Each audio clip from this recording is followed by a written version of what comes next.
فالشباب هم الجيل الذي يتحمل المسؤولية عن كبار السن ويحل محلهم في الأمة، فيجب العناية بهم وتربيتهم تربية الصحيحة.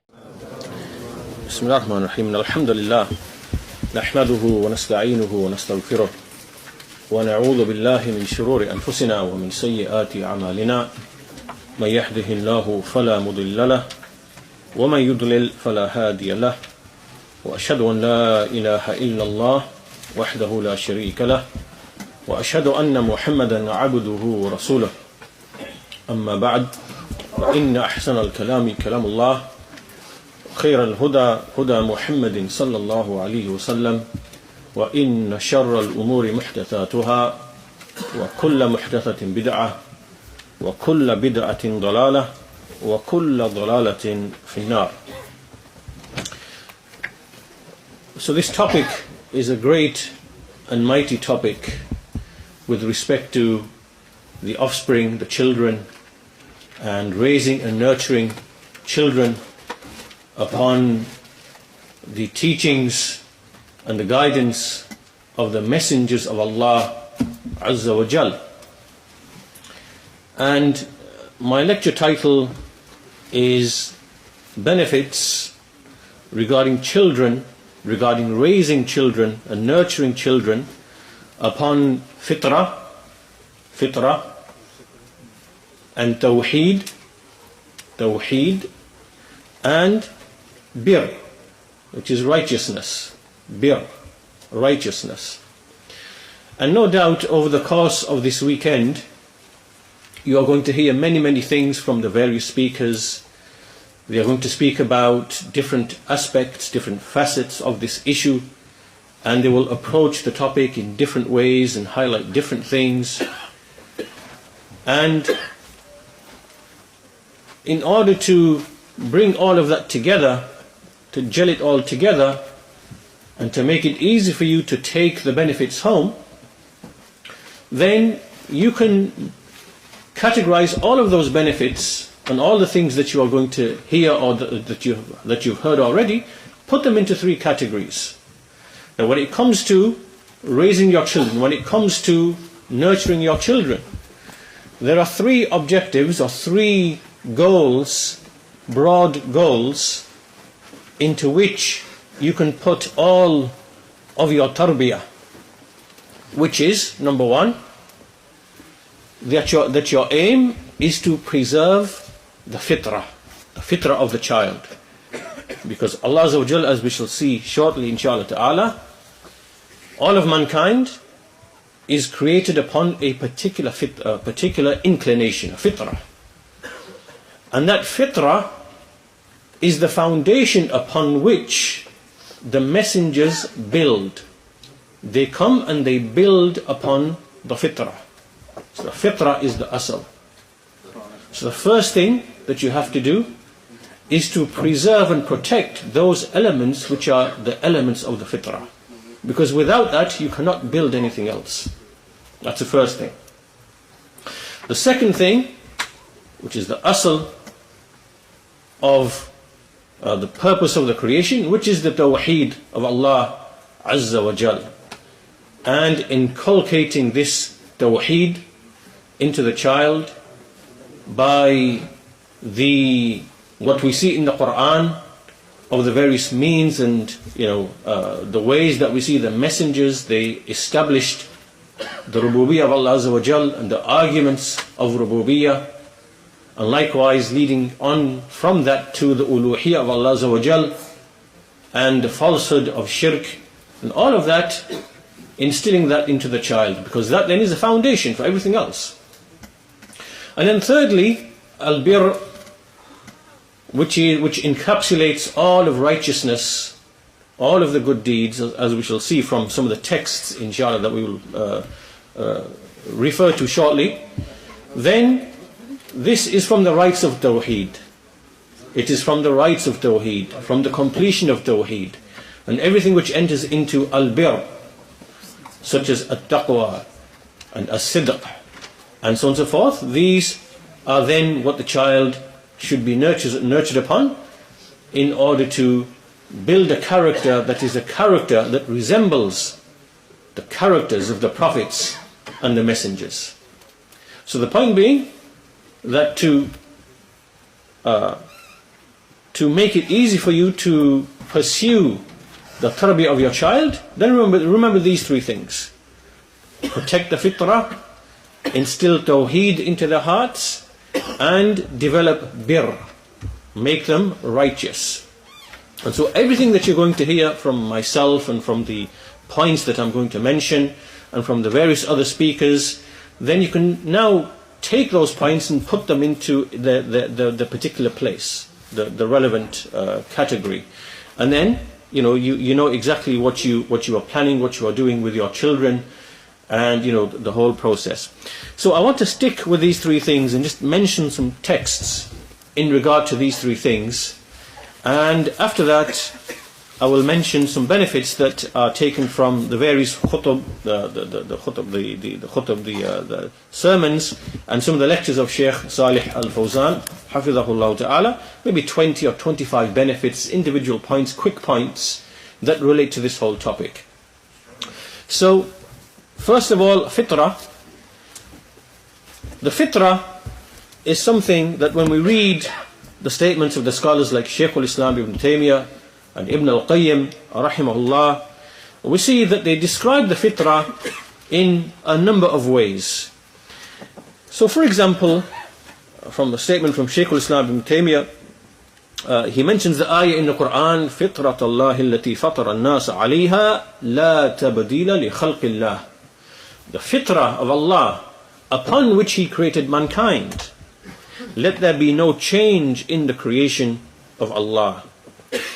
And so he says, the essence of what he says, that every mawlud, he mentions the hadith, every child is born upon the fitrah, and for indeed, فَإِنَّ اللَّهَ سُبْحَانَهُ فَطَرَ الْقُلُوبَ عَلَىٰ أَنَّهُ لَيْسَ فِي مَحْبُوبَاتِهَا وَمُرَادَاتِهَا مَا تَطْمَئِنُّ إِلَيْهِ إِلَّا اللَّهُ وَحْدَهُ. That Allah Azza wa Jal has made the heart, created the heart in such a way, or made the people inclined in such a way, that they will not find tranquility in anything, in terms of the things that they love and the things that they aspire for and desire. They will not find tranquility in any of those things except for Allah Azza wa Jal.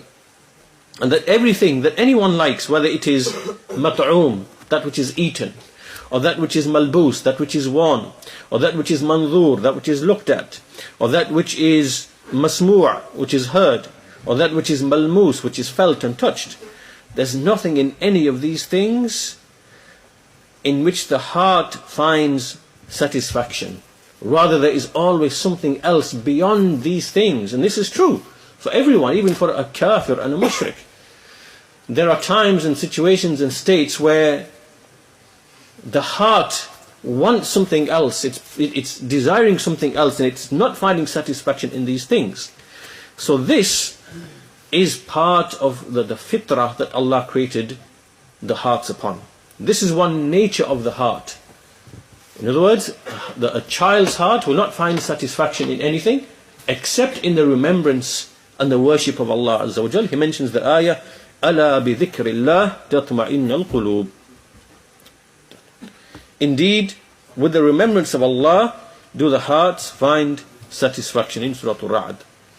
Likewise, Shaykh al-Islam has another statement in which he just to summarize that Allah has made the hearts of the servants, فَاللَّهُ سُبْحَانَهُ فَطَرَ عِبَادَهُ عَلَى مَحَبَّتِهِ وَعِبَادَتِهِ وَحْدَهُ فَإِذَا تُرِكَتِ الْفِطْرَةِ بِلَا فَسَادٍ كان القلب عارفا بالله محبا له وحده. So again, Allah has made the hearts to be inclined towards loving Him and worshipping Him alone. And if this heart was left, if this fitrah was left alone without any corruption, then the heart would naturally, it would be knowing of Allah, and it would love Allah, it would worship Allah. So we see another element now. We have tranquility. You find itmi'nan, you find peace and tranquility and satisfaction. Likewise, you find that the heart is inclined towards loving Allah and worshipping Him alone. Likewise, we see another statement from Shaykh al-Islam as well. He says that this fitrah in the hadith and in the ayah, the hadith Fitrat Allah and the hadith kullu mawlud is yuladu ala al-fitrah, that this is the fitrah of Islam, and it is the fitrah upon which Allah made them the day in which He said, Alastu bi rabbikum, the day when He took out all of the souls from the back of Adam and made them testify concerning themselves, Alastu bi rabbikum, am I not your Lord? So this is that fitrah. It is the fitrah of Islam, and then He explains what this means, and pay attention to this. He says, وَهِيَ السَّلَامَةُ مِنَ الْإِعْتِقَادَاتِ الْبَاطِلَةِ وَالْقَبُولُ لِلْعَقَائِدِ الصَّحِيحَةِ. So this is now another element of the fitrah. What is it? It is the inclination, or to feel inclined towards and to be free of false beliefs, to naturally be averse to false beliefs, beliefs which are false and baseless, and to be accepting and to be inclined towards beliefs which are sound. So this now is another element of the fitrah, of the heart, that naturally a child is inclined towards rejecting false beliefs, beliefs which are unnatural, beliefs which are baseless, and accepting automatically of beliefs which are sound. So that's another element of the fitrah. Likewise, we see in another statement of Shaykh al-Islam Ibn Taymiyyah rahimahullah, he gives a similitude for the fitrah. He says, وَمَثَلُ الْفِطْرَةِ مَعَ الْحَقِّ. The example, the similitude of fitrah and the truth. Fitrah and the truth is like the similitude of the light which penetrates the eye connected to the sun. And so every person who possesses an eye, who possesses sight, if there was no barrier in between his sight, then he would see the sun clearly without any hindrance. And he says this is the similitude of the false beliefs, al-i'tiqadat al-batila al-'arida min tahawwud wa tanassur wa tamajjus. That this is the similitude of false beliefs which come in front of a person, whether it is Judaism or Christianity or the Majin fire worship. These are false beliefs that come and they prevent the eye from seeing the truth. Just in the same way as a barrier comes in between a person's eye from seeing the sun. So, this is another way that he gives an example or the illustration of the fitrah. So the point being, there are other elements and aspects to this as well. And another statement he has, وَلَكِنْ سَلَامَةُ الْقَلْبِ وَقَبُولِهِ وَإِرَادَتِهِ لِلْحَقِّ. This is the fitrah. It is the heart being safe from false beliefs and accepting of meaning correct beliefs and desiring the truth, wanting the truth. So this now is another element of the fitrah. Wanting to know the truth, desiring the truth, having irada for the truth. You see many of the disbelievers and many people whose fitrah has changed, you see that they don't really want the truth. Even amongst Muslims who are upon Islam, and you see that they don't want to leave that which they've been nurtured upon of the version of Islam which is incorrect, which is false, which is based upon bid'ah and dalala. And so many times the fitrah has been corrupted because they don't want to know the truth. They don't want to know the truth. They don't want to leave attachment to the saints and the graves and whatever else. So this again is a corruption of the fitrah, because a heart is naturally desirous of the truth. It wants to know the truth. So all of these are from the fitrah. Likewise, there are also elements of things like physical cleanliness. As you know from the hadith, there are 10 things which are from the fitrah, and all of these things are aspects of physical cleanliness, because Allah Azza wa Jal has made this part of the fitrah, that there are aspects of physical cleanliness that we maintain, whether it relates to the removal of the hair which grows after puberty, or the issue of washing rinsing the nose, cutting the nails, and so on and so forth. This is also from the fitrah that needs to be preserved. And likewise, there are morals, certain values, certain behaviors which are natural for a male, for example, or for a female, for example. All of these are part and parcel of the fitrah. So, from these texts, it is clear then that the first thing that a parent he should be concerned with is, in light of the ayah, فطرة الله التي فطر الناس عليها لا تبديل لخلق الله. And likewise the hadith, every child is born upon the fitrah. It is then his parents who then change him to different beliefs. So the first step, the first thing that the parent is thinking of is, how can I make the fitrah of my children to remain intact, to remain sound? Why?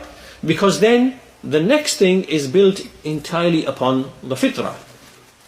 And that's why we see Shaykh al-Islam Ibn Taymiyyah rahimahullah mentioning وَالرُّسُلُ صلى الله عليه وسلم بُعِثُوا لِتَقْرِيرِ الْفِطْرَةِ وَتَكْمِيلِهَا.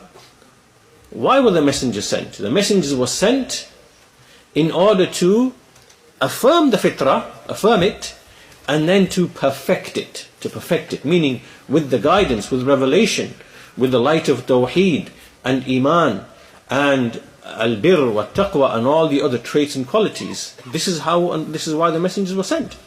So obviously, for a person to achieve that goal of giving tarbiyah to the children with the guidance of the messengers, it requires that the fitrah has to be intact. If the fitrah is not intact and it is damaged, it is corrupted, it is overturned, then you cannot stitch onto the garment. If the garment is burned and ripped and whatever else, then you can't stitch. You can't stitch the guidance onto the fabric if the fabric is corrupted. So this is the first thing, and this naturally leads us then to the second issue, which is Tawheed. And so some of the texts in that regard, وَمَا خَلَقْتُ الْجِنَّ وَالْإِنسَ إِلَّا لِيَعْبُدُونَ. And I did not create the jinn and men except that they may worship me.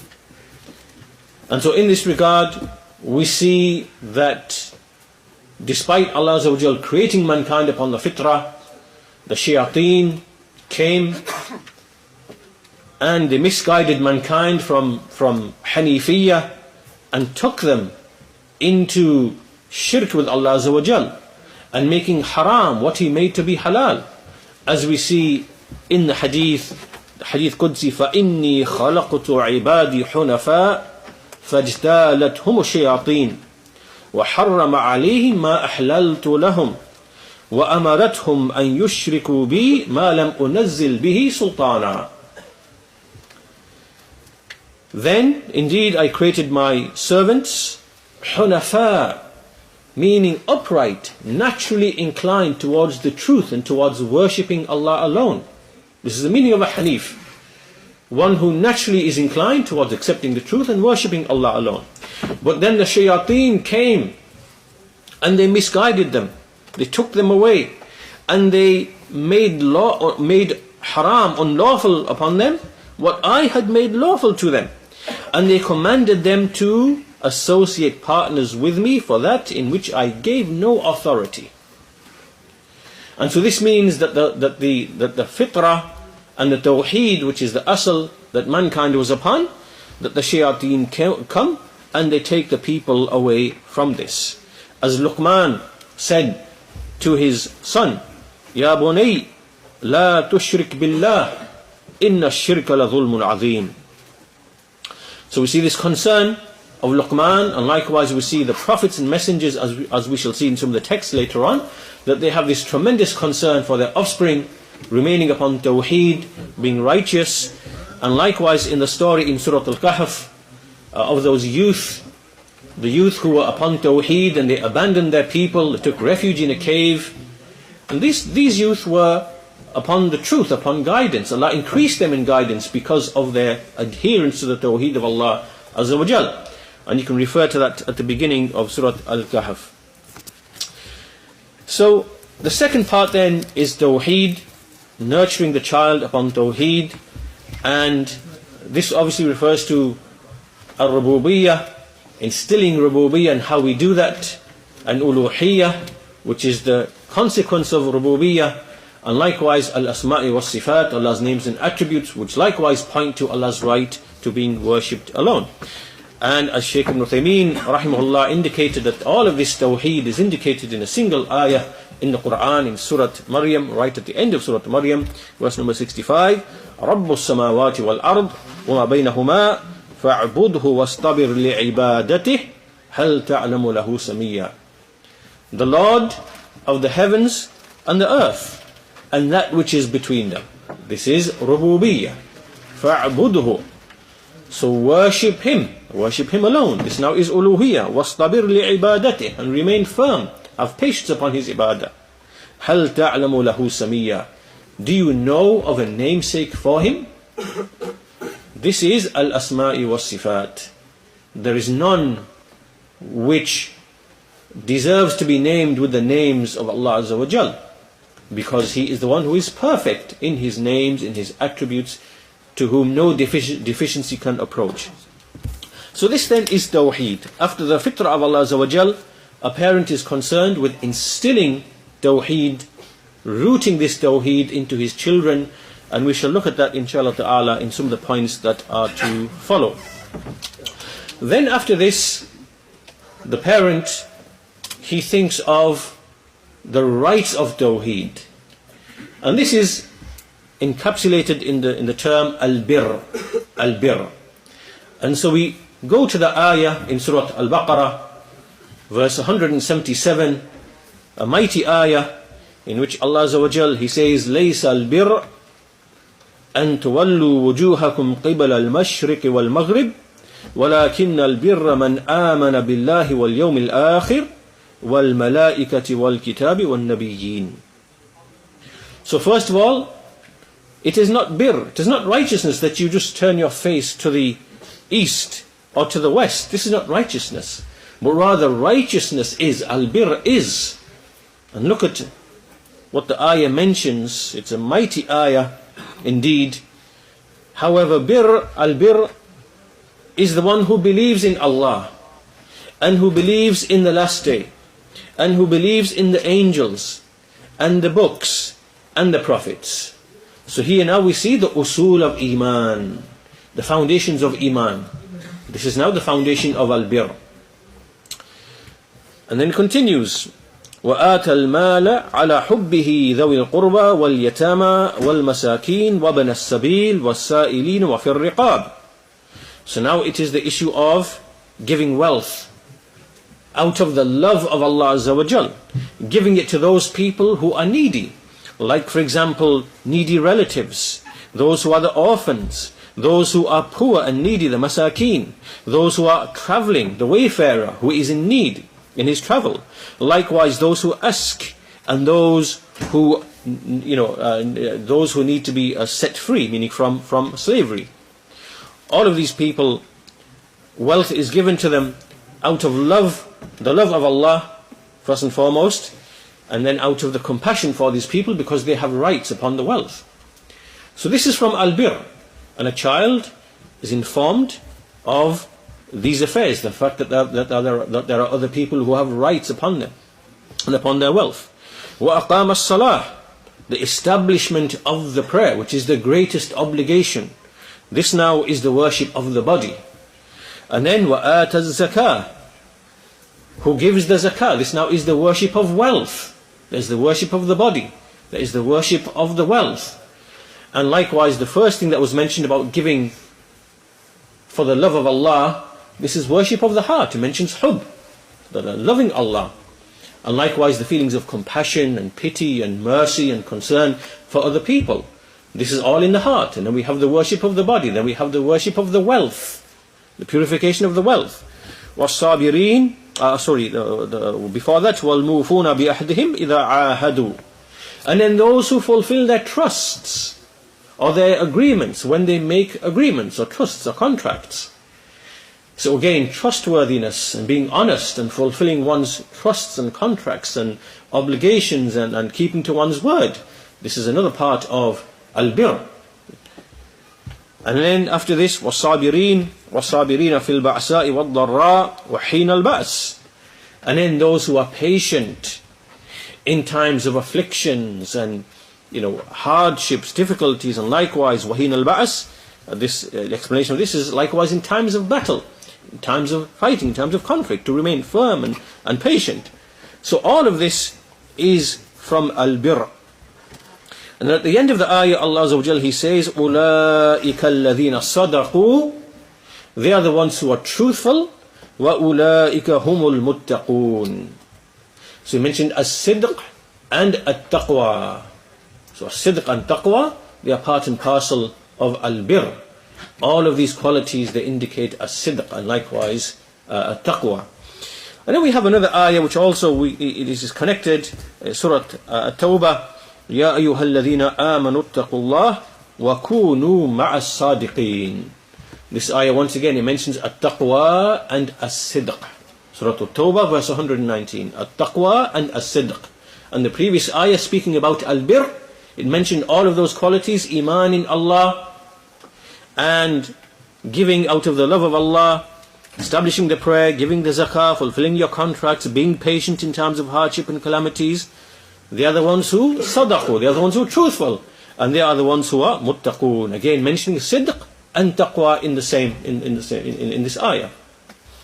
So this then is Al-Birr. Al-Birr. After protecting the fitrah, after nurturing upon Tawheed, these are the rights which follow on from Tawheed. This is the completion and the perfection of Iman. The completion of Iman, which is wajib.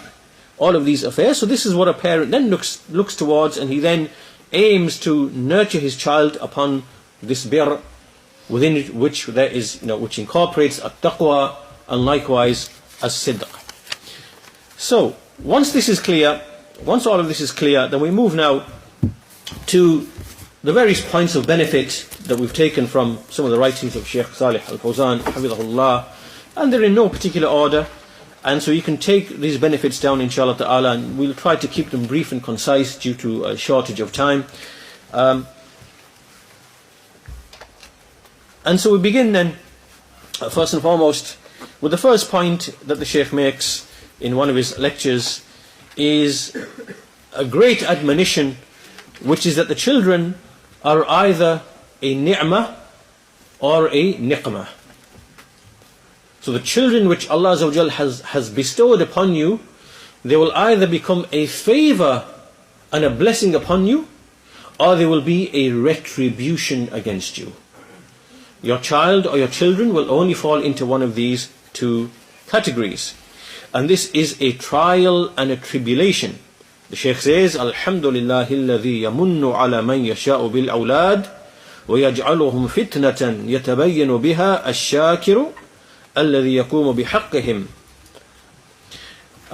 ويصونهم عن الفساد والمحمل الذي يضيعهم ويتحاون بمسؤوليتهم فيكونون عليه نقمة وحسرة في الدنيا ويوم يقوم الأشهاد. All praise is due to Allah, the one who bestows children upon whomever He wills, and He makes them to be a tribulation by which the shakir, the grateful one, is made clear, the one who fulfills their rights and protects them from corruption, and between the one who is neglectful, who wastes them and wastes their right, and who belittles the responsibility he has towards them, as a result of which there will then be a retribution and a loss for him, upon him, in the world, and likewise on the day that the witnesses are brought forth. So in the Quran, Allah Azza wa Jal, He says, إِنَّمَا أَمْوَالُكُمْ وَأَوْلَادُكُمْ فِتْنَةٌ وَاعْلَمُوا أَنَّمَا أَمْوَالُكُمْ وَأَوْلَادُكُمْ فِتْنَةٌ. Very, very clear that the children that Allah bestows are a tribulation and a test and a trial. And in fact, Allah Azza wa Jal makes it clear that for the munafiqeen, for the hypocrites, their children and their wealth are nothing but a punishment for them. They are a means by which Allah Azza wa Jal punishes them in the life of this world. As He says, فَلَا تُعْجِبْكَ أَمْوَالُهُمْ وَلَا أَوْلَادُهُمْ إنما يريد الله ليعذبهم بها في الحياة الدنيا. Do not let their wealth and their children amaze you when you see them. Speaking about the hypocrites, this ayah is in the context of the munafiqeen. Don't be amazed when you see them with the wealth that they have and the children that they have and they boast in. Don't be deceived by any of that. Indeed, Allah only desires to punish them by way of that in the life of this world. So this is the first way that a child is seen by his parents, that this is a trial and a tribulation. And a parent looks at each of his children and says, is this a ni'mah or a niqmah? Let me look at this child and his behavior, his akhlaq, his morals, his manners, his worship, is this moving in the direction of a ni'mah or in the direction of a retribution? He looks at all of his children one by one, or he looks at them all together. And so this is how he looks at the situation, so that he realizes the great and mighty obligation which is due upon him. This is then emphasized by the second point.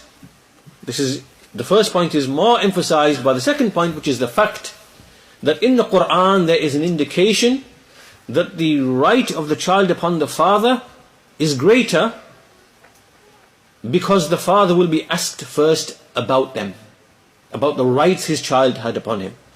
So the Shaykh says, just like the father has a right upon his son, then likewise the son has a right upon his father.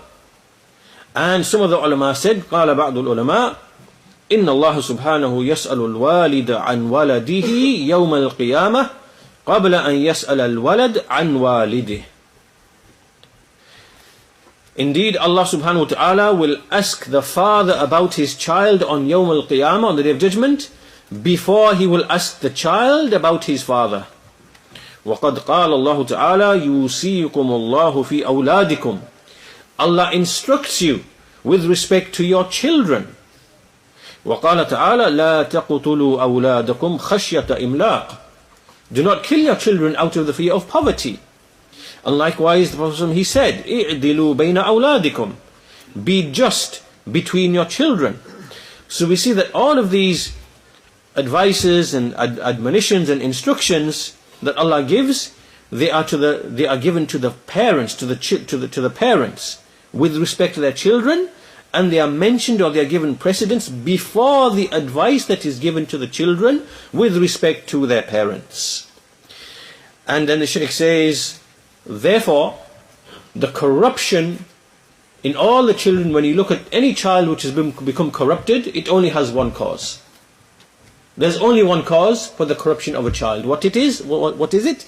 It is, the Shaykh indicates, فَمَنْ أَحْمَلَ تَعْلِيمَ وَلَدِهِ مَا يَنْفَعُهُ وَتَرَكَهُ سُدًى فَقَدْ أَسَاءَ إِلَيْهِ غَايَةَ الْإِسَاءَةِ. The one who neglects the teaching of his child, the education of his child, with what benefits him, and leaves him aimless and pointless, just leaves him to his own devices, then this person has done tremendous evil to this child. And then he quotes from Ibn al-Qayyim rahimahullah, who explains the foundation of the fasad of all of the children, of all of the offspring. He says, وَأَكْثَرُ الْأَوْلَادِ إِنَّمَا جَاءَهُمُ الْفَسَادِ بِسَبَبِ إِحْمَالِ الْآبَاءِ وَتَرْكِ تَعْلِيمِهِمْ فَرَائِضَ الدِّينِ وَسُنَنَهُ فَأَضَاعُوهُمْ صِغَارًا فَلَمْ يَنْفَعُوا أَنفُسَهُمْ وَلَمْ يَنْفَعُوا آبَاءَكُمْ كِبَارًا عاتبهم بعضهم ولده على العقوق فقال يا أبت إنك أعققتني صغيرا فأعققتك كبيرا وأضعتني وليدا فأضعتك شيخا. He says, most of the offspring, indeed, corruption comes to them. How? By way of the neglect of the parents, of the fathers, and abandoning teaching them the obligations of the deen and the sunnah of the deen. And so they neglected them whilst they were young, and therefore the children never benefited themselves, nor did they benefit their fathers when their fathers grew old. And so we see that some of these offspring, they came to their parents and they said, "Oh my father, indeed you cut off from me," meaning that you neglected me whilst I was young, so I have cut off from you in old age, when I grew up. And likewise, you wasted me, you left me whilst I was a small child, and so I have now wasted and neglected you when you are an old man, as an old sheikh. And so in other words, the wastage of a child returns back upon the parents. If you neglect any child in its tarbiyah, in its nurturing, whilst it is young, that will cost you when you grow old. It will cost you. It will cost you time. It will cost you resources. It will cost you in terms of grief. It will cost you in terms of, hardships and so on and so forth, and grief that you have because you neglected the right whilst they were young. So, and as the saying goes, al-jaza'u min jinsil amal. Al-jaza'u min jinsil amal. That the recompense for an action is with its like. If you neglect your children whilst they are young, then the recompense of that will come to you. Your children will neglect you when you are old. And so this is from justice. So the second point then establishes that the rights of the child, they will be inquired into first, or they are always mentioned first and emphasized before the rights of the child upon the father. Before the rights of the father upon the child.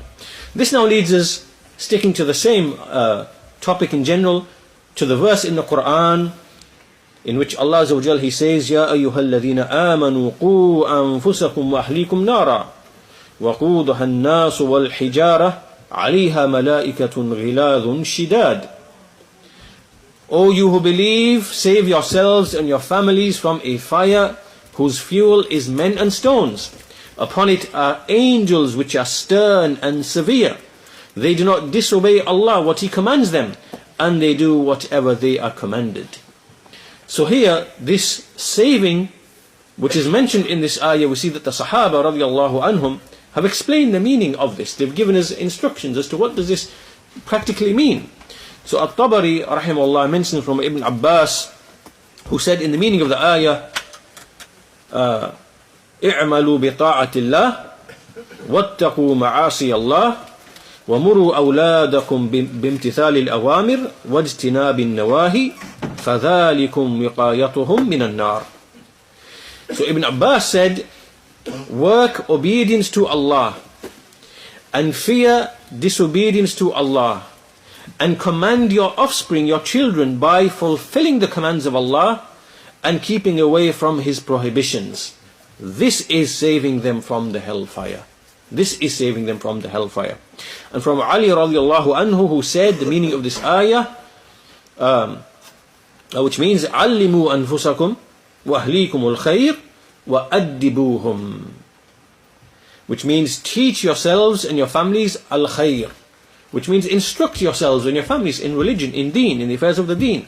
وَأَدِّبُوهُم, which means to give them ta'deeb, to refine them and to refine their manners, to refine them in their morals and their manners, and to teach them and show them adab. And so from this we learn, from putting the statement of Ibn Abbas and Ali radiallahu anhuma together, we see that in this ayah we are commanded as believers to protect ourselves and our families, our offspring from the fire, by, number one, instilling taqwa. Number two, teaching them, ta'aleem. And number three, ta'deeb, which is to teach them manners and behavior and morals. This command that Allah Azza wa Jal gave in this ayah is something which is exemplified, and this moves us to the fourth point, that this is exemplified in the prophets and the messengers, who are the best example for mankind. And so here we see the Shaykh then mentions that, O people, fear Allah the Most High, and know that the rectification of the offspring is one of the great concerns of the Anbiya alayhimu salatu wassalam. So let us give some examples. فهذا خليل الله إبراهيم عليه الصلاة والسلام يدعو الله أن يرزقه ولدا صالحا.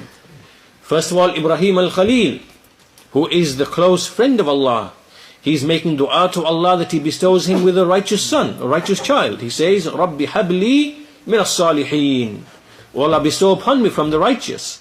And he says likewise, وَاجْنُبْنِي وَبَنِيَّ أَن نَعْبُدَ الْأَصْنَامِ, that protect me, keep me away and my offspring from that we should worship idols. And likewise he says, رَبِّ جَعَلْنِي مُقِيمَ الصَّلَاةِ وَمِن ذُرِّيَّتِي. O my Lord, make me one who establishes the prayer, and likewise from my offspring. And we see Ismail, along with his father Ibrahim, when they were building the house, رَبَّنَا وَجْعَلْنَا مُسْلِمَيْنَ لَكَ وَمِن ذُرِّيَّتِنَا أُمَّةً مُسْلِمَةً لَكَ. O our Lord, make us as those who submit to you, and likewise from our offspring, a nation which submits to you. Likewise Zakaria alayhi salam, رَبِّ حَبْ لِي مِن لَدُنْكَ ذُرِّيَّةً طَيِّبَةً. O my Lord, bestow upon me from yourself a good offspring. إِنَّكَ سَمِيعُ الدُّعَاءِ. And then there are other statements from other ayat in the Quran. This is just by way of illustration. We see that this was the great, mighty concern of the prophets, and this was before the offspring even came. In other words, these are prophets making dua to Allah for righteous offspring before they even have offspring. Which means that the prophets are concerned with righteous children before their existence. And this concern then multiplies after their existence. After Allah Azza wa Jal has bestowed them with children, then this concern multiplies even more. And so we see from this that a believer, he prepares for his children, he makes dua to Allah, he knows what he wants from any child which Allah bestows upon him. He already has it in his mind that when my child arrives, I shall be grateful to Allah, I shall raise it upon its fitrah, upon tawheed, upon birr, upon taqwa, upon sidq. And this is what he intends by way of his offspring.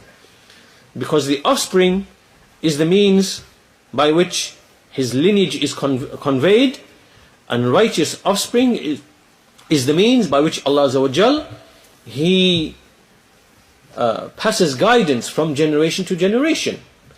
And so a person should have this lofty and noble concern that he wants his children to be like, and to want to be like those, the traits and qualities amongst the messengers of Allah, in that they are carriers of the deen of Allah, and they convey the truth to those who come after them, and the tremendous reward that comes along with that. So we've seen now from the prophets and messengers that this is the greatest concern of the prophet, or from the great concerns of the prophets and messengers, is that they wanted righteous offspring. We see the same thing amongst the Salaf. This is point number 5 now. The Salaf were concerned with the tarbiyah of their children. Point number 1 was that the children are a fitna and a trial and tribulation. Point number 2, that the rights of the child upon the father are always mentioned first, and the father will be asked about the children before the children will be asked about the father. Point number 3, that this indicates the obligation of saving yourself and your family, your offspring, from the hellfire. And we see the prophets were concerned, that's point number 3. Point number 4, that the prophets were concerned with children both before their existence, before they were given children, and after, even more so after they were bestowed with children. And likewise amongst the Salaf. Let's look at the Salaf. The Salaf would give their children a tarbiyah, a righteous tarbiyah, and they would nurture their children upon obedience to Allah Azza wa Jal.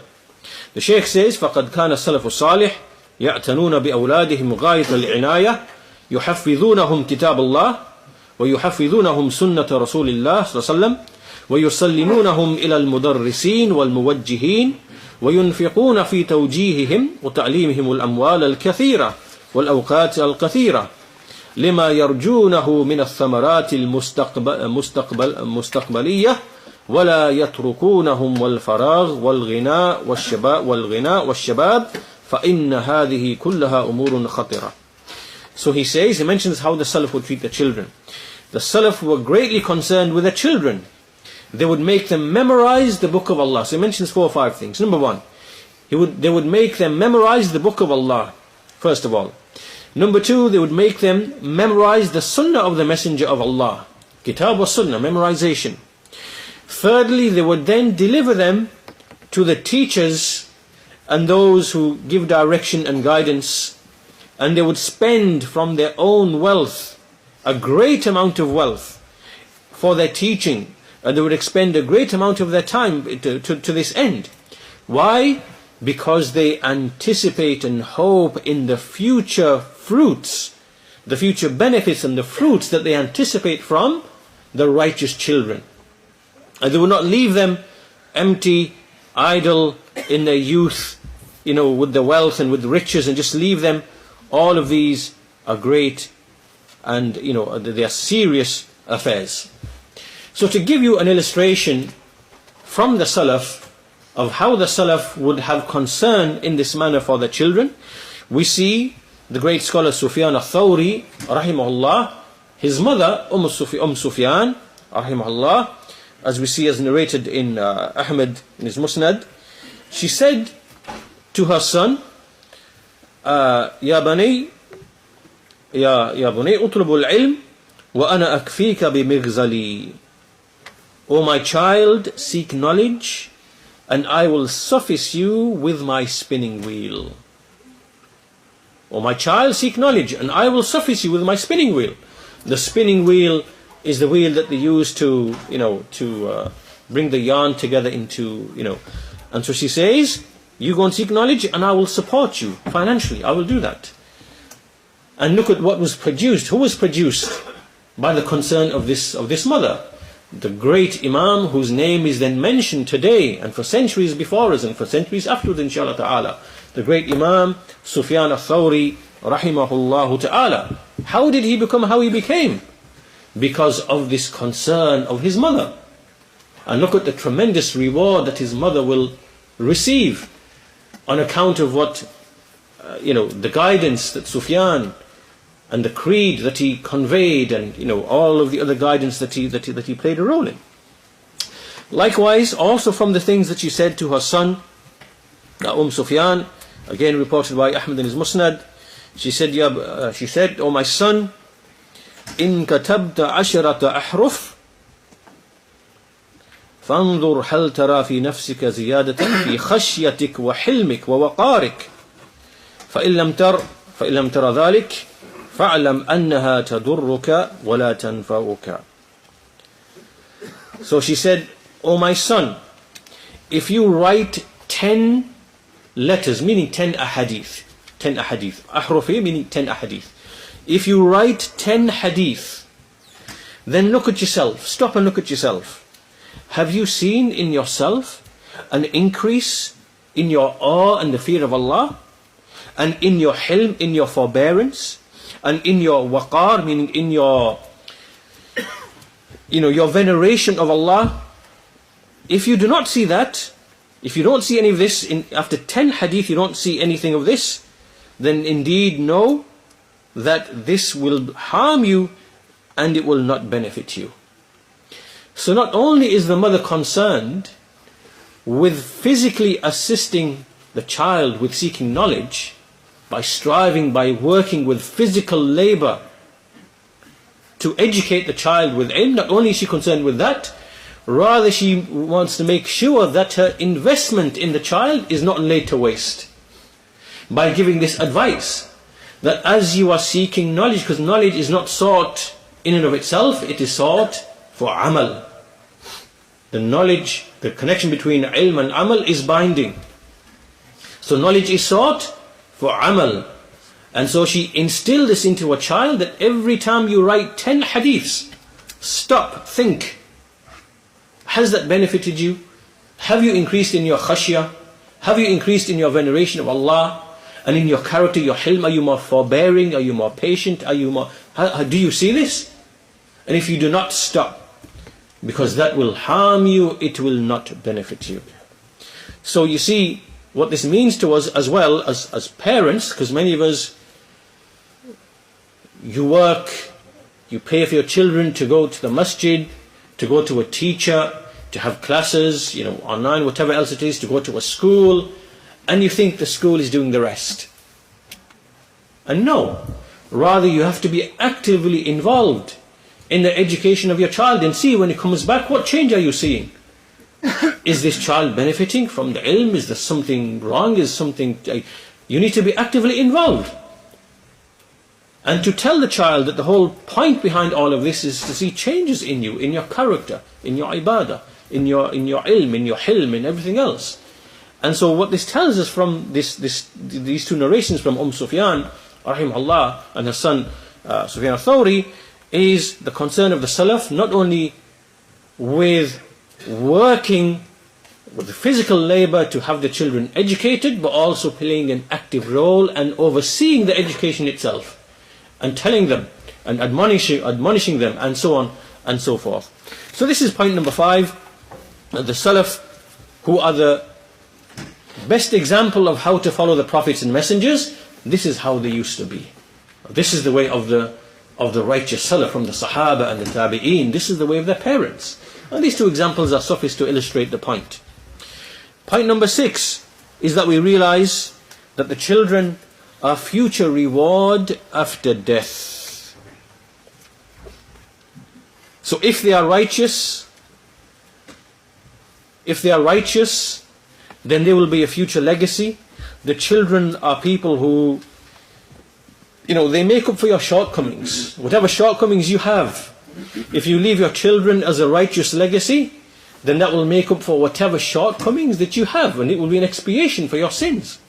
If you look at children in this manner, in accordance with the hadith, as the Shaykh says, فَإِذَا كَانُوا صَالِحِينَ قَامُوا بِهَذِهِ الْمُهِمَّةِ وَصَارُوا امْتِدَادًا لِحَيَاةِ آبَائِهِمْ. The children are a natural extension of your life, meaning they are part and parcel of your life. So in essence, the way you should think of it then, in light of what the Shaykh has said, is that you are going to die. You will perish. Your life will cut off. However, there is something which is a continuation of your life by which you can continue earning whilst you are dead, whilst you're in the grave. And this is, of course, your children. Your children continue your legacy.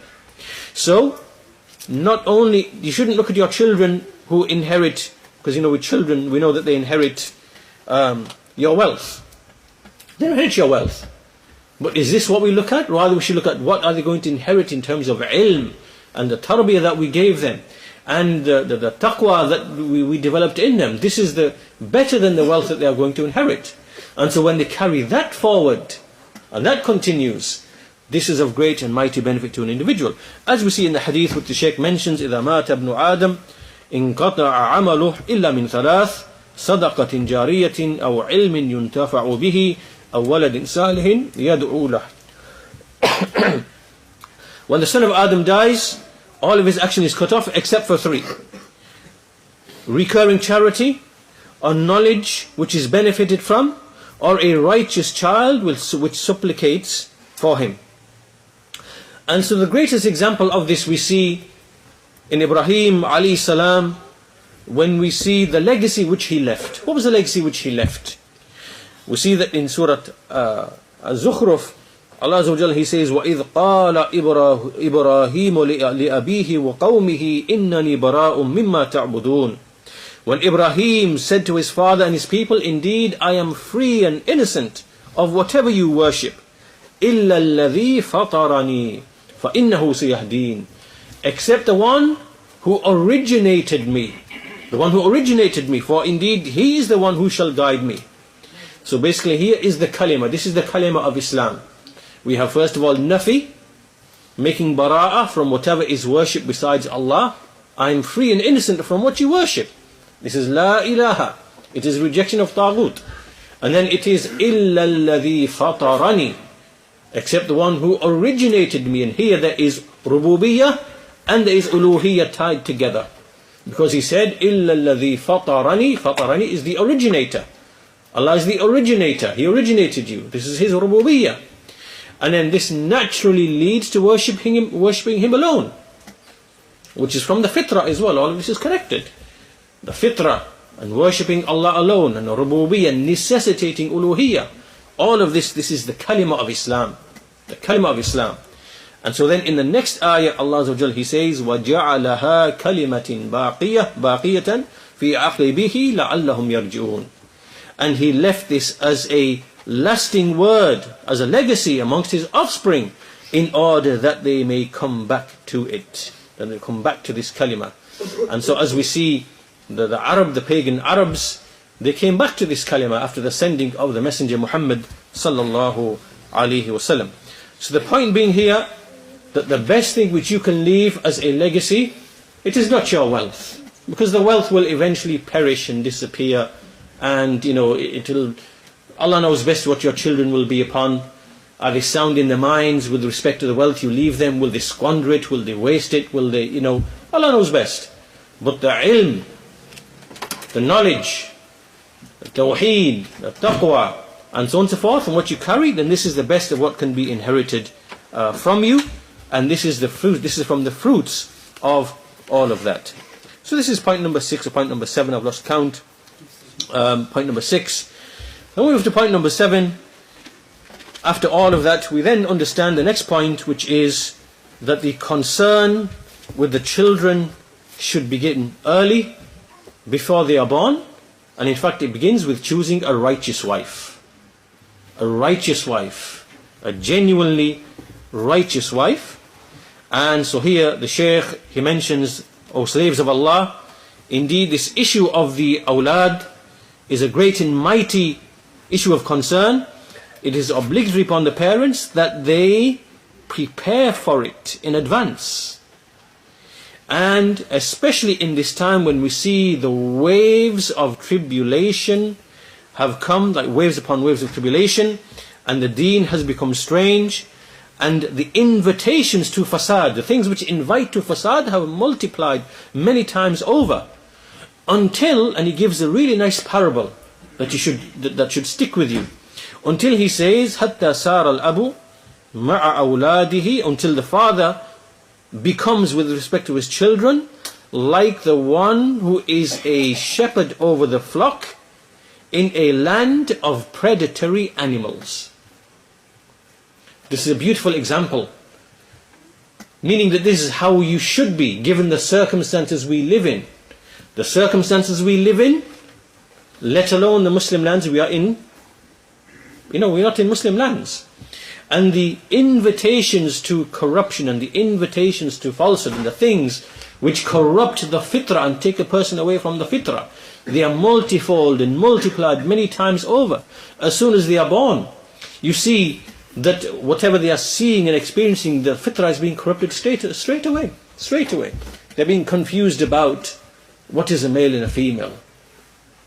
It's come to the stage that children are confused, they don't even know whether they're male or female. This is one of the invitations to falsehood. Then they have, so many other things in different realms, of knowledge, that from an early age they are, brainwashed or informed with these things, which clashes with the fitrah upon which they've been created. All of these things make it such that a parent, with respect to his children, is just like the shepherd who is in a field with his flock of predatory animals. A python that's going to come and swallow the whole lamb whole in one go.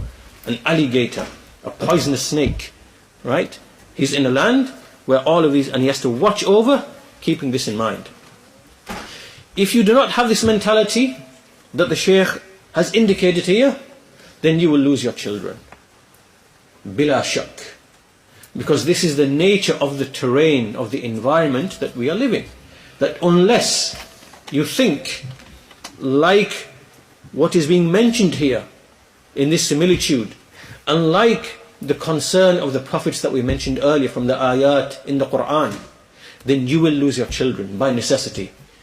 Because the environment is so strong and so powerful and all pervasive that unless you take these active steps, you will, bila shak, you will lose your children. The fitrah will be corrupted. And then whatever is built upon a corrupt fitrah, then it's like a building. If your foundations are not strong, then whatever you build, you destroy it and build again, it's never going to be firm and strong. Right? So the Shaykh is saying that this is how, if a parent is heedless of all of this, then the wolf or the predatory animal will then eat up the child or the animal.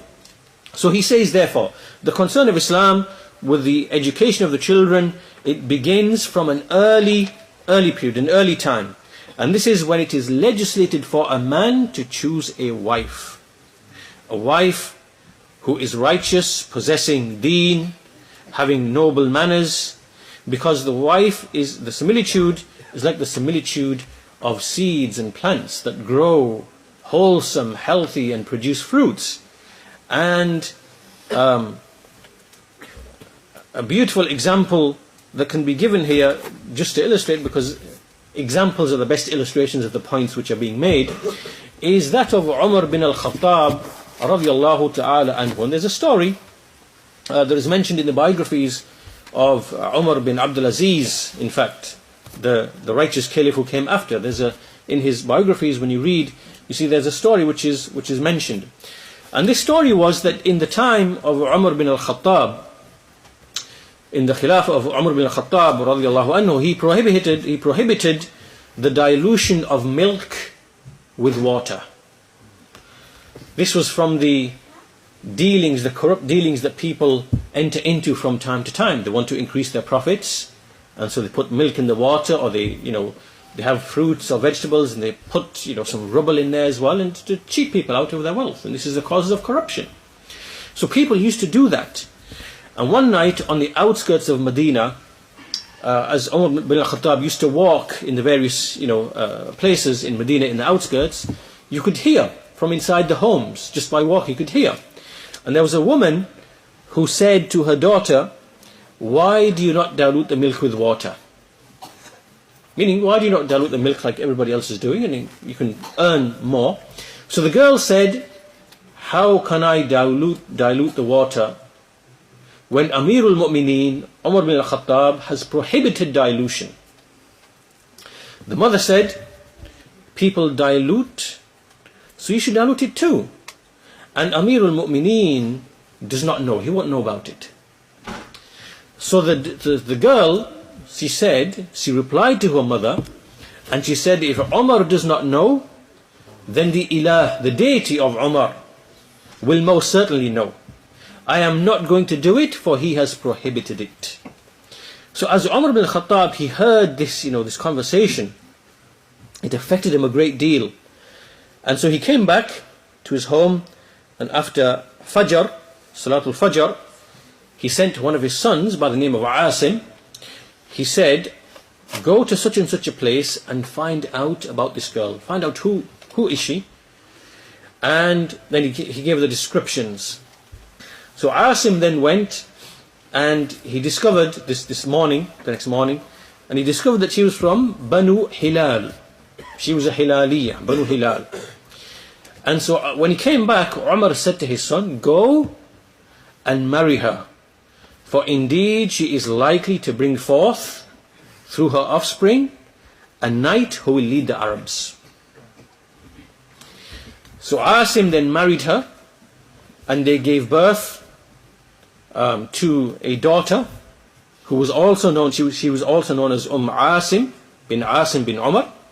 Then so this daughter, so this is now the son of Umar, Asim, marrying this girl, this righteous girl who feared Allah. And they then produced another daughter, which is now the grandchild of Umar bin al-Khattab. And this daughter married Abdul Aziz bin al-Hakam. And from Abdul Aziz bin al-Hakam was born Umar bin Abdul Aziz, the righteous caliph. And Umar bin Abdul Aziz, as you know, what did he do? That he returned the people to the Sunnah. He took a stance against the people of Bid'ah, against the Khawarij, against the Qadariyah. He has writings in that regard. And when you read his biographies, you see that he has letters refuting the Khawarij and warning them and fighting against them. And he has writings against the Qadariyah and statements against the Qadariyah and the Mubtadi'ah. So he brought people back to the Sunnah. Where did this come from? Where did it come from? It came from a girl fearing Allah Azza wa Jal in a moment of, when nobody else can see apart from just her and her mother. She feared Allah, a moment of the fear of Allah. And the firasa, the perspicacity, the intelligence and the shrewdness of Umar bin al-Khattab. And that's why it was said in the reports, as we see from Al-Layth bin Sa'ad, rahimahullah, from the great scholars of the Muslims, Al-Layth bin Sa'ad. He said that there is two illustrations of al-firasa. Al-firasa is like, extreme intelligence, when a person has insight into the affairs. The first is the firasa of Al-Aziz of Egypt, when he appointed Yusuf alayhi salam. That when he saw Yusuf alayhi salam and he saw the qualities he had, it was from his firasa that he appointed him over, to the affairs and to collect the grains and so on and so forth. This was from the firasa. And the second illustration was the firasa of Umar bin al-Khattab with respect to the hilaliyah. When he told his son, go and marry this girl, for indeed she is likely to bring a knight who will lead the Arabs. So we see from all of this is just a quick illustration of the importance of choosing a righteous wife with righteous qualities, with righteous traits, because these traits are inherited. Whatever traits you have, your offspring inherit those traits. This is another thing to pay attention to. Not only do your children inherit your skin color, not only do they inherit the physical features that you have, but your actions, which are part and parcel of you. You should look at it from this angle, that just like you have physical features, likewise your actions have a physical form. In fact, your actions will take a physical form on Yawm al-Qiyamah, when they will be weighed. And these are things that we cannot understand in this life. We don't understand them. And the people of Aql, the people who try to use Aql like the Mu'tazila, they deny these things. They say, well, this cannot be understood. How can actions be weighed? How can actions take a physical manifestation and show weight? We reject this. This doesn't make sense. And so they reject the Mizan on the basis of Aql. But we believe this to be true and real. It is true and real. Your actions, we don't know how this is, but your actions will be weighed. And so if you keep that in mind in the life of this world, treat your actions to be physical things as well. Your a'mal, your actions are like attributes of you. Just like your skin color is an attribute of you. Like your eye color is an attribute of you. It doesn't separate from you. It is with you. And so your actions, whatever action you have committed, treat it as like it is in your presence, in physical form. So all the sins that you've committed, they are with you in their physical form. They are with you in front of your eyes. Right? So these actions and these actions you engage in and these traits that you engage in, your children will inherit that from you as well. Because the children, as in fact we shall see from a statement, we'll come to that statement, a great and mighty statement from Utbah bin Abi Sufyan. He said to a person whom he made to be the mu'addib, someone who educates his child. He said to him, and this is a mighty advice, he said, لا يكن أول إصلاحك لولدي إصلاحك لنفسك. So he's employed a person to refine and educate his child. And he gave him this advice. He said, listen, let the first part of you educating my child or rectifying my child, let the first part of that be rectifying yourself. Rectify yourself first. This is the first part of you rectifying my child. And then look at what he says. He says, فَإِنَّ عُيُونَهُمْ مَعْقُودَةٌ بِكَ. Because indeed their eyes are fixed upon you. The eyes are fixed upon you. They are fixated upon you. فَالْحَسَنْ عِنْدَهُمْ مَا صَنَعْتَ وَالْقَبِيحِ عِنْدَهُمْ مَا تَرَكْتَ. So their eyes are fixated upon you, and whatever al-hasan, they will consider to be good, al-hasan, whatever you do. Anything you do, they will naturally consider it to be good.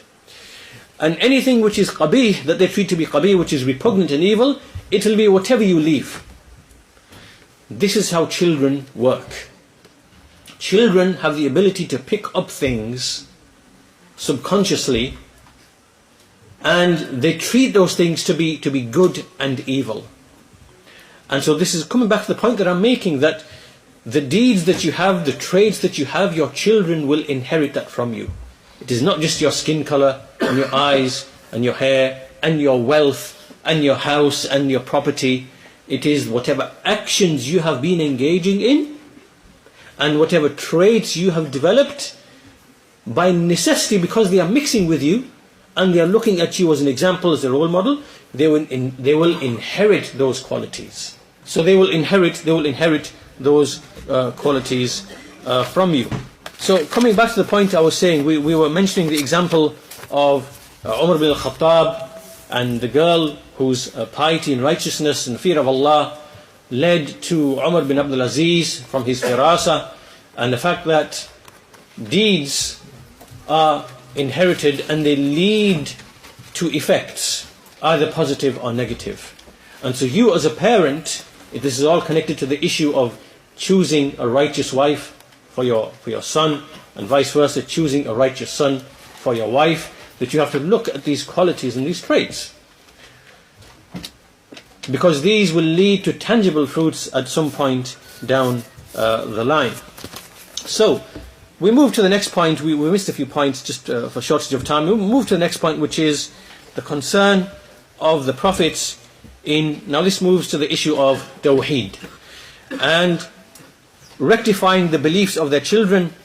Allah Azza wa Jal, He mentioned about Ibrahim and Yaqub, وَوَصَّى بِهَا إِبْرَاهِيمُ بَنِيهِ وَيَعْقُوبُ يَا بَنِيَّ إِنَّ اللَّهَ اصْطَفَى لَكُمُ الدِّينَ فَلَا تَمُوتُنَّ إِلَّا وَأَنْتُمْ مُسْلِمُونَ. And basically speaking about Ibrahim alayhi salam, the legacy he gave to his children, and Yaqub, who said, O our children, indeed Allah has chosen for you this deen, do not die except whilst you are Muslims. Until even at the point of death, when death came to Yaqub alayhi salam, he wanted serenity and tranquility in his heart in knowing what his children are going to worship. So he said to them, as occurs in the Quran, أَمْ كُنْتُمْ شُهَدَاءَ إِذْ حَضَرَ يَعْقُوبَ الْمَوْتِ إِذْ قَالَ لِبَنِيهِ مَا تَعْبُدُونَ مِنْ بَعْدِي قَالُوا نَعْبُدُ إِلَهَكَ وَإِلَهَ آبَائِكَ إِبْرَاهِيمَ وَإِسْمَعِيلَ وَإِسْحَاقَ إِلَهًا وَاحِدًا وَنَحْنُ لَهُ مُسْلِمُونَ. Were you witnesses when death came to Yaqub, when he said to his offspring, what will you worship after me? What are you going to worship after me? They said, we will worship your Lord, your deity, and the deity of your forefathers Ibrahim and Ismail and Ishaq, a single deity, and we will submit to him alone. And likewise the wasiyah of Luqman to his son, as we saw earlier, Ya bunay la tushrik billah, inna ash-shirka la dhulmun azim.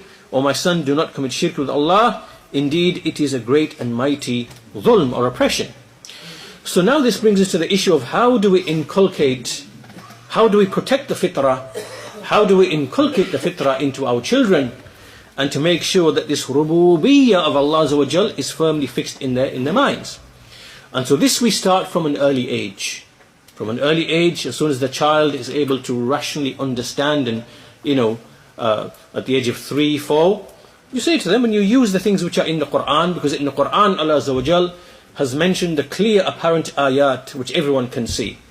And this is the method of the Quran. The method of the Quran in establishing His rububiyyah is such that these ayat apply to every single person, irrespective of their level of intelligence.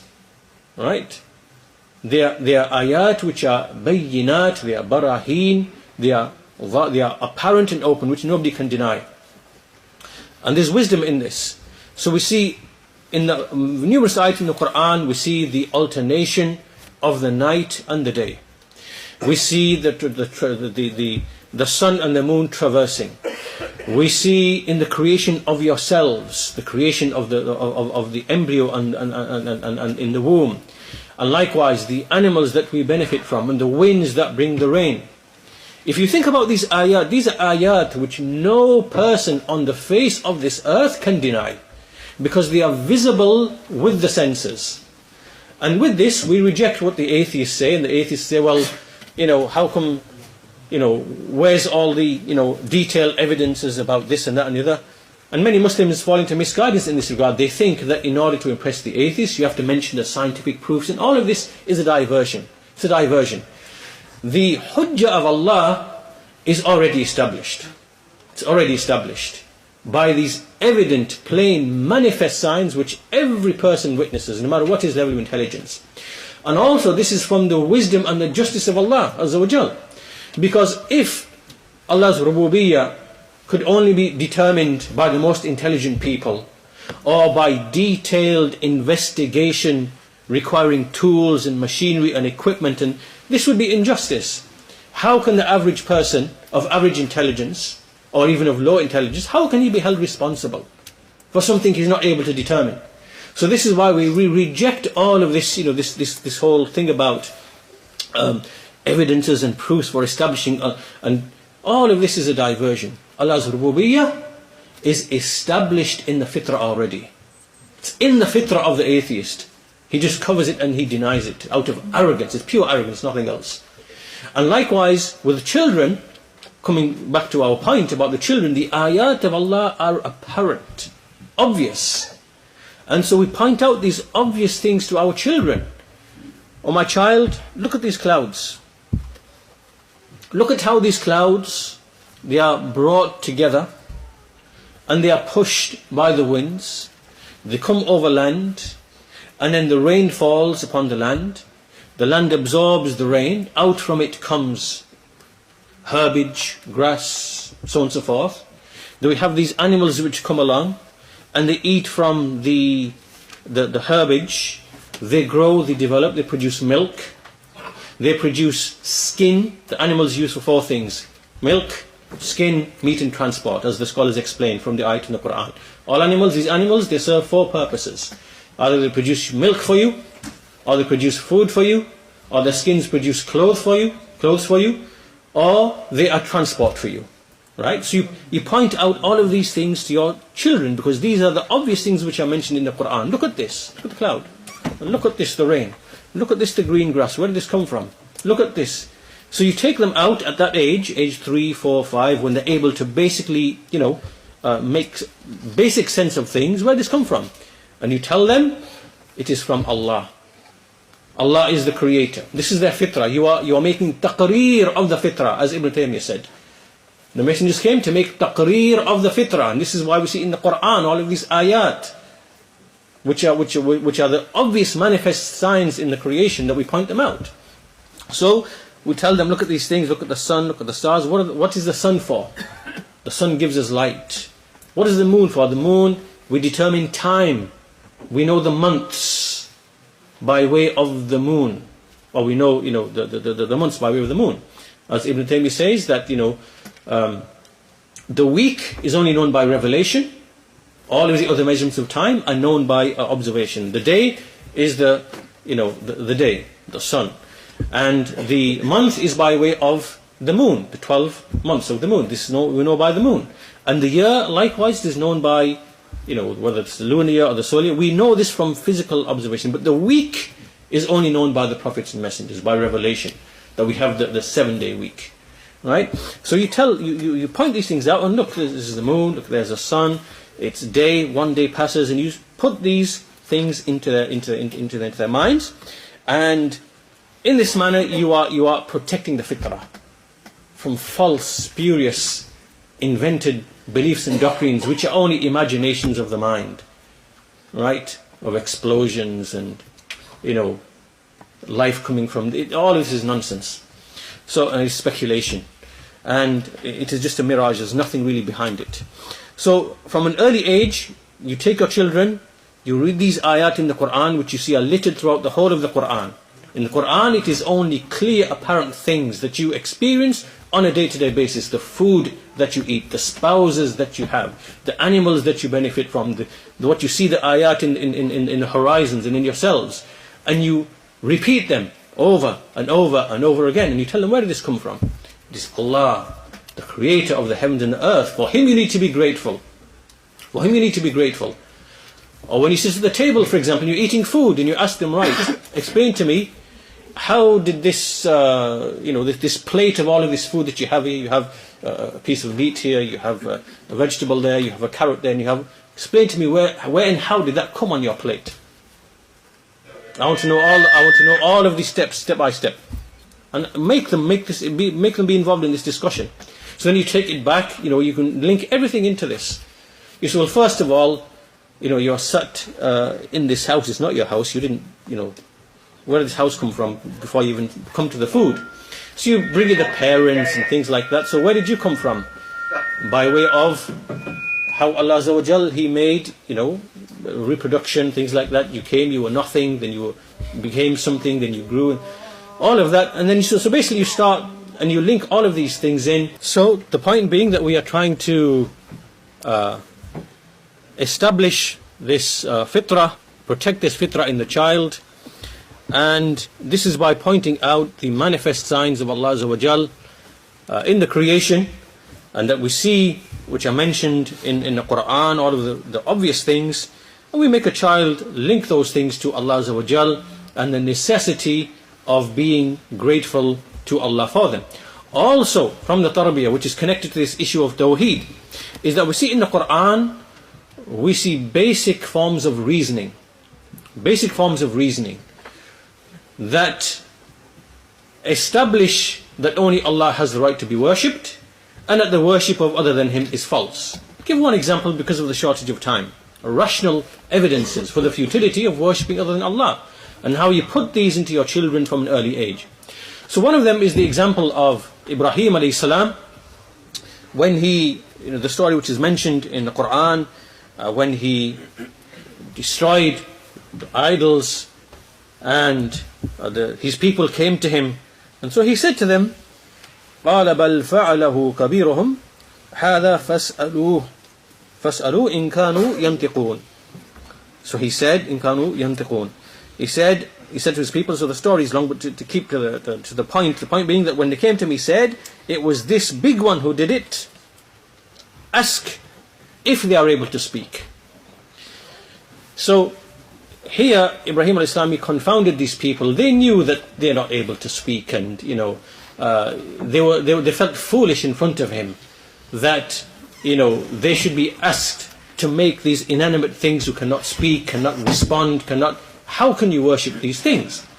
So you can implement this, and you can make this firm in the mind of a child by, for example, going and taking, for educational purposes, you can buy something that represents something that could be worshipped, for example, and you can think of what those things could be. You bring it home and you say, well, my son or my child, I'm going to teach you something. There are people who worship this thing. Okay, now I'm going to pour some water over it, some boiling hot water.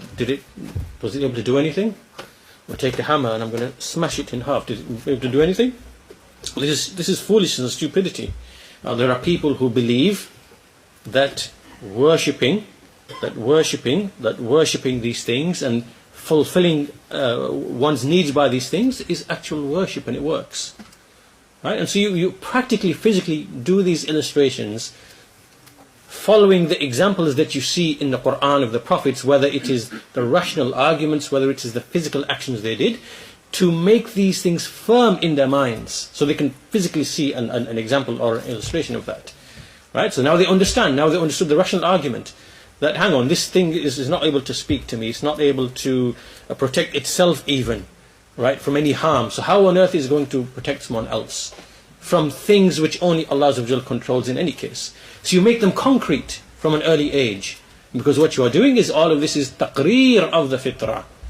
Right? This is taqreer of the fitrah, because remember, kids at this age, they're not at an age where they're able to learn knowledge, like from a detailed, rational point of view to understand. That comes later, age 7, 8, 9, 10, when you start teaching them other things.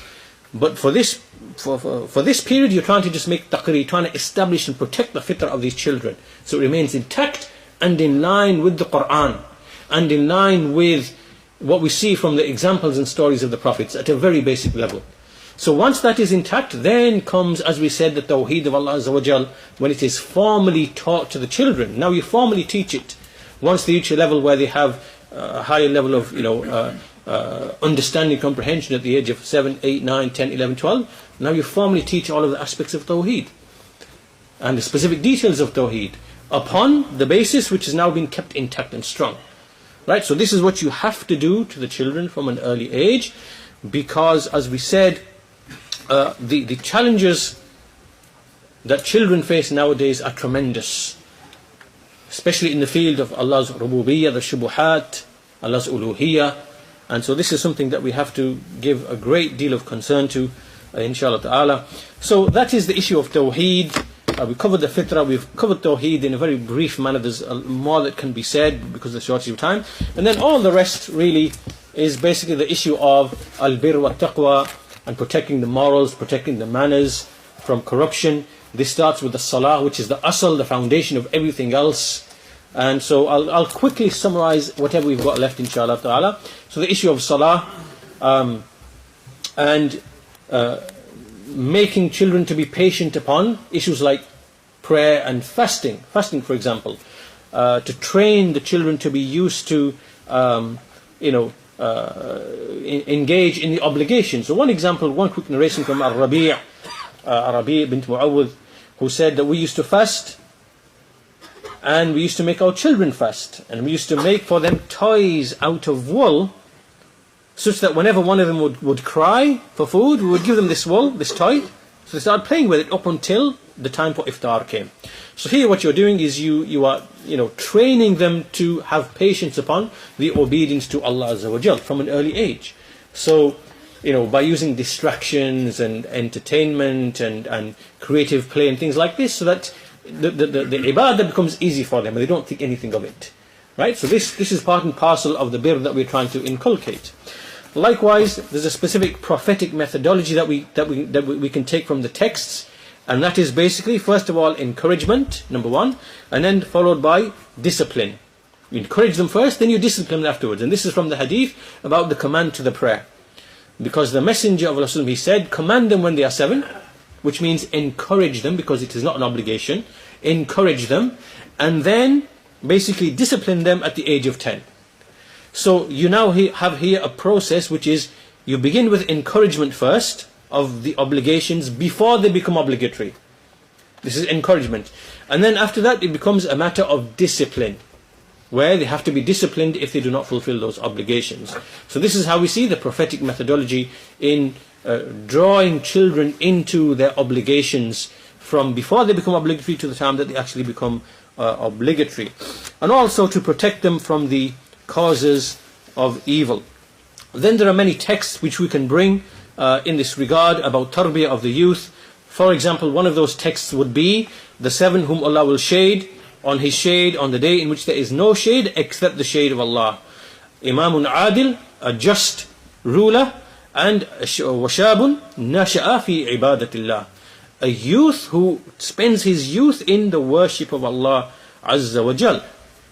So to make a youth to be engaged and engrossed in worship in the time where basically it's a time of trial and tribulation, he's becoming a man, his hormones are changing, and he has started developing new interests and all these things.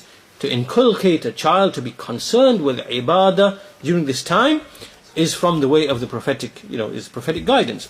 Also basic adab, a text in relation to basic adab, is the hadith in which the Messenger of Allah, he said, Ya ghulam, sammillah, wa kul biyaminik, wa kul mimma yalik. This is basic table manners, right? O child, name Allah, mention Allah, eat with your right hand, and eat only from that which is nearest to you. This is prophetic guidance in terms of tarbiyah. Another example, another text would be, Ya ghulam, when he said to another, Ibn Abbas, when he was young, Inni u'allimuka kalimat, ihfadillah, yahfadka, ihfadillah, tajidhu tajahak, idha sa'alta fas'alillah, wa idha sta'anta fasta'in billah. This again is basic tarbiyah to a child. O ghulam, indeed I will teach you 4 words.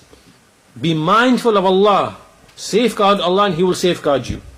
Safeguard Allah, you will find Him in front of you. If you ask only from Allah, and if you seek aid only from Allah.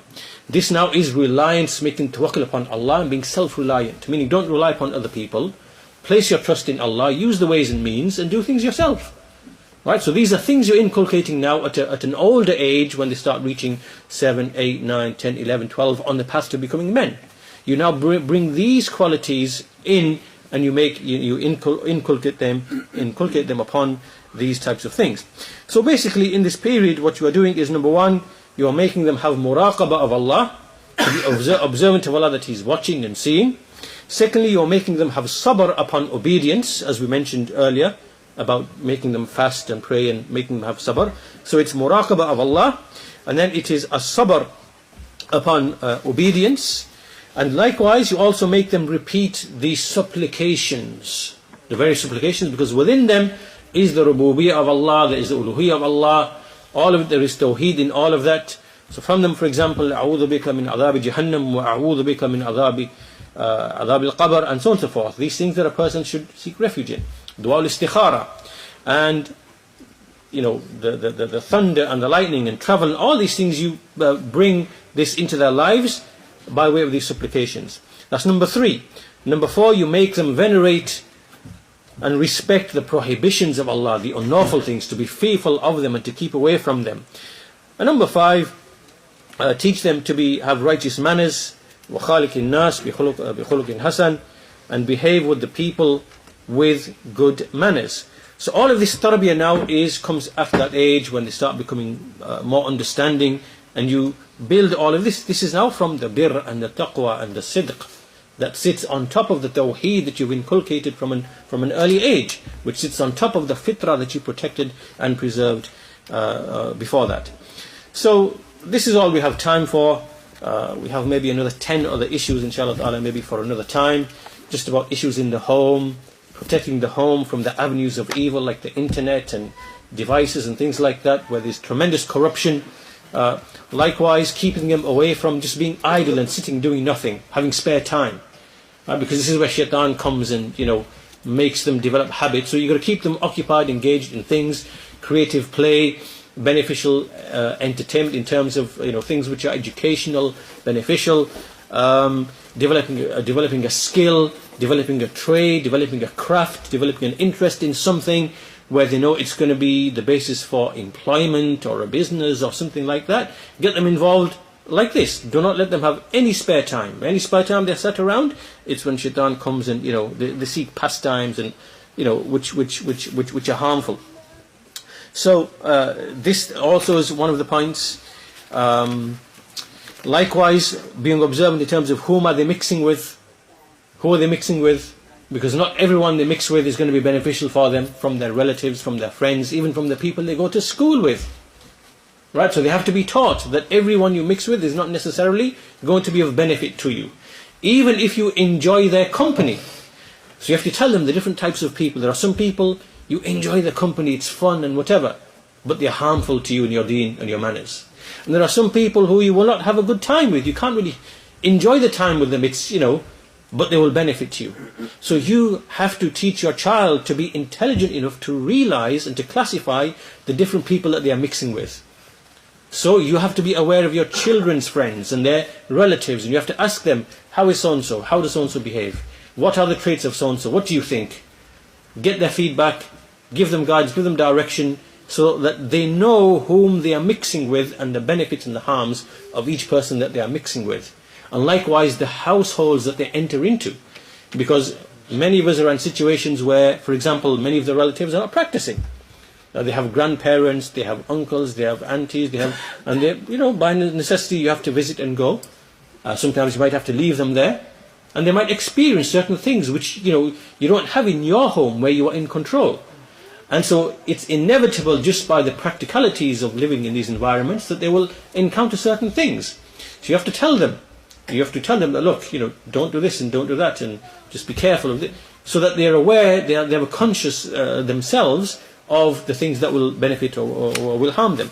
So this whole issue of mixing with children and things like that, and not being too slack and not being too extreme either, that issue as well. Likewise, the issue of between secular and religious education, the issue of education, right? So we are talking about the deen here, and likewise the issue of the secular education. We don't have time really to go through all of that, but just something to give consideration. Likewise, responsibility of the teachers and educators. You have the talk of our brother Abul Abbas Musa Richardson, حفظه for that, so I'll refer you back to his entire talk, the responsibility of teachers and education. You can refer to that, inshallah ta'ala. Also, plots of people who want to draw your children away from istiqamah. No doubt there are plots. You can't be blind to this. And one of the easiest target are children. Because children, in one generation, you can change the thinking of an entire nation.